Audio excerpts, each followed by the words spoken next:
Tensions over the recent conflict between Gaza and Israel spilled onto the streets of Sydney today, with thousands of protesters marching in support of the Palestinian people.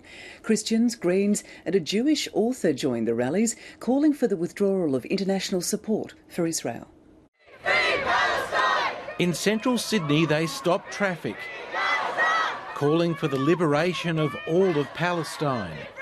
The 8 days of hostility, which left 160 Palestinians and 5 Israelis dead, was described as an uneven fight that continues to cause suffering in Gaza even after the ceasefire came into force. The families face unacceptable choices between deciding between medical supplies, food or water. A Jewish author was welcomed as a speaker. As a human being first, but not unimportantly as a Jewish person who says, Israel does not act in my name.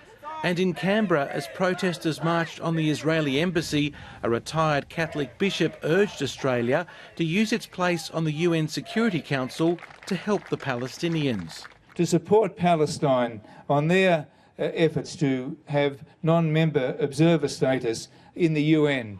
Police were on high alert when the Sydney rally entered Australia's busiest shopping mall. Police formed a cordon to make sure none of the protesters got near the US consulate. Protesters were just as determined to avoid a repeat of the riot which took place on these steps just a few months ago. But not all the messages were peaceful. That means Israel is done, finish. The Muslim gonna take over and Israel is gonna be no more. Finish, finito. Despite the harsh words, police praised the peaceful conduct of the protest. David Spicer, ABC News, Sydney.